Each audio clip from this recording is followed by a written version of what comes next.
जय हिंद।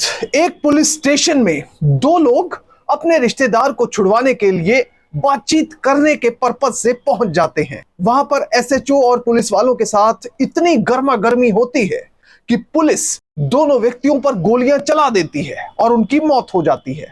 इसके बाद शहर में खबर फैल जाती है और बड़ी संख्या में लोग इकट्ठा होना शुरू हो जाते हैं। एक और व्यक्ति वहां पर धरना देने के लिए पहुंचता है, जिसकी हत्या एसएचओ और बाकी के पुलिस वालों द्वारा कर दी जाती है।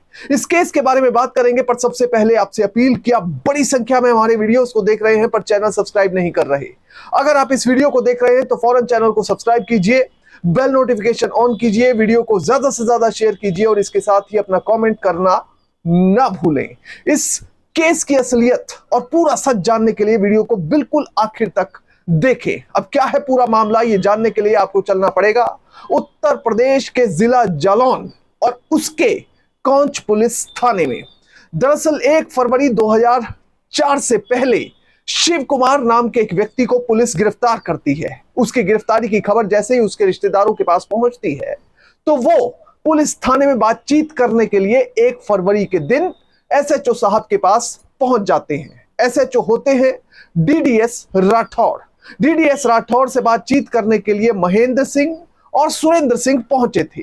महेंद्र सिंह और सुरेंद्र सिंह दोनों भाई थे। महेंद्र बड़े भाई थे, सुरेंद्र छोटे भाई थे।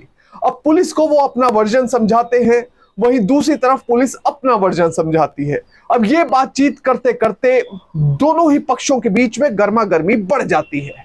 बहस इतनी ज्यादा गर्म हो जाती है कि नौबत हाथापाई की पहुंच जाती है। जब दोनों पक्षों के बीच में हाथापाई की नौबत पहुंची, रिपोर्टेड फैक्ट्स के मुताबिक इसके बाद एसएचओ डीडीएस राठौड़ और बाकी के पुलिस वालों ने महेंद्र और सुरेंद्र पर गोलियां चला दी, जिसमें उनकी मौत हो गई। अब ये जो थाना था वो शहर के यानी कस्बे के बिल्कुल बीचों बीच था। बिल्कुल पास में ही बस स्टैंड था, वहां से बड़ी संख्या में बसें आती जाती रहती थी। अब जैसे ही महेंद्र और सुरेंद्र नाम के इन दोनों भाइयों की मौत की खबर बाहर थाने से निकली, तभी बस स्टैंड से जो लोग बसों में से उतर रहे थे वो फौरन थाने में पहुंचना शुरू हो गए। इसके साथ ही गांव के लोग और आसपास के लोग पहुंचना शुरू हो गए। बड़ी संख्या में लोग इकट्ठे हुए, तकरीबन 2,500 से 3,000 लोग देखते ही देखते थाने के बाहर इकट्ठा हो गए। अब इसमें एक व्यक्ति था जिसका नाम था दयाशंकर। दयाशंकर भी वहां प्रोटेस्ट करने के लिए, प्रदर्शन करने के लिए पहुंचा था। वो थाने के बिल्कुल बाहर मौजूद था, उसके समर्थक बड़ी संख्या में मौजूद थे। अब वो भी पुलिस वालों से किसी बात पर उलझ पड़ता है।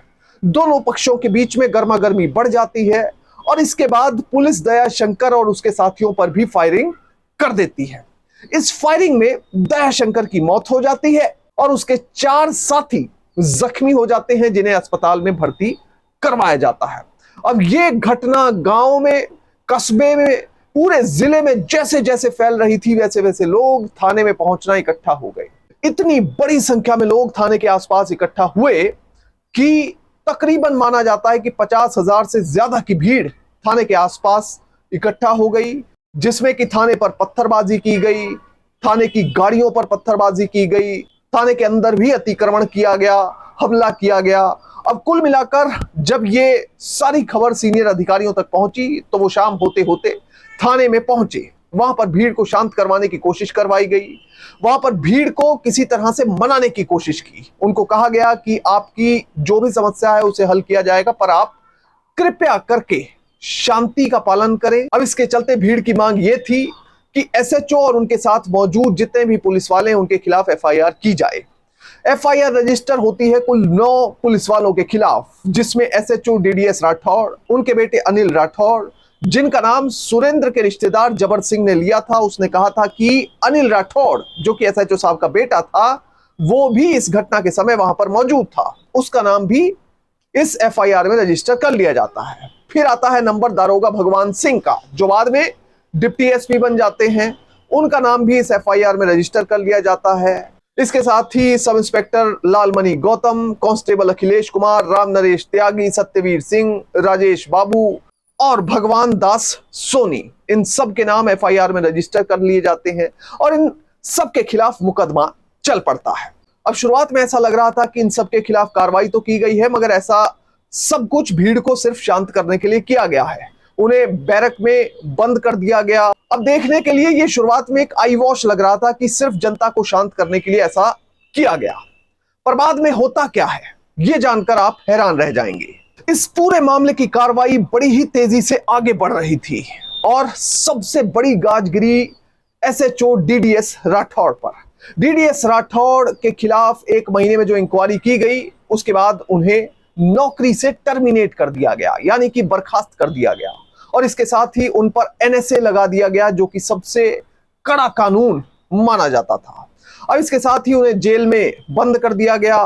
उनकी जेलें भी बदली गई। पहली ट्रांसफर हुई उनकी झांसी जेल में, उसके बाद उन्हें हमीरपुर जेल में रखा गया और उसके बाद फाइनली वो पहुंच गए फतेहगढ़ की जेल में।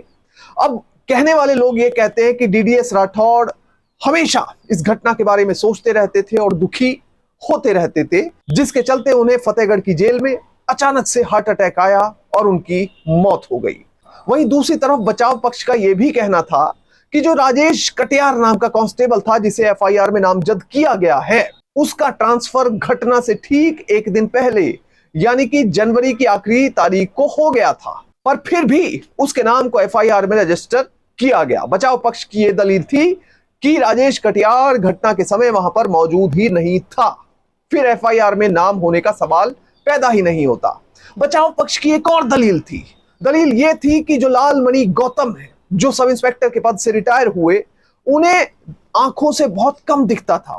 पिस्टल से गोली चलाना, निशाना साधना तो बहुत दूर की बात है। लालमणि गौतम अपने दिनचर्या के काम भी बड़ी मुश्किल से कर पाते थे।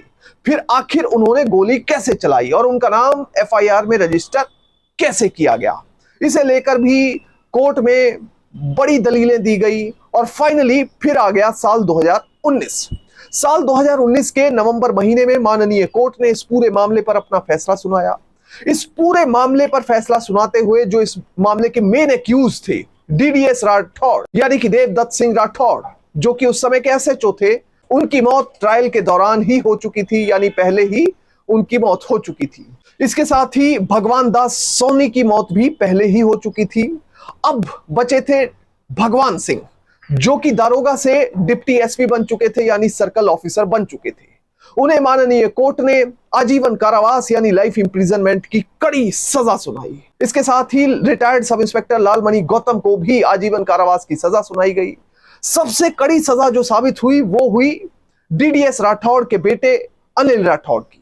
अनिल राठौड़ उस समय पढ़ा करते थे और वो छुट्टियों पर अपने घर में आए थे और उसी दौरान ये घटना घटित हुई और उन्हें एफआईआर में रजिस्टर कर लिया गया। अब माननीय कोर्ट ने उन्हें भी आजीवन कारावास की सजा सुनाई है। इसके साथ ही बाकी के जितने पुलिस वाले थे उन्हें भी सजा सुनाई गई है। कुल मिलाकर 9 लोगों के खिलाफ, 9 पुलिस वालों के खिलाफ एफआईआर रजिस्टर की गई थी। 2 पुलिस वालों की मौत ट्रायल के दौरान हो जाती है, तो कुल मिलाकर 7 पुलिस वालों को सजा सुनाई गई। सभी के ऊपर 50-50 हजार रुपए का जुर्माना भी लगाया गया। अब इस पूरे मामले में दोनों पक्षों की दलीलें बिल्कुल अलग अलग थी।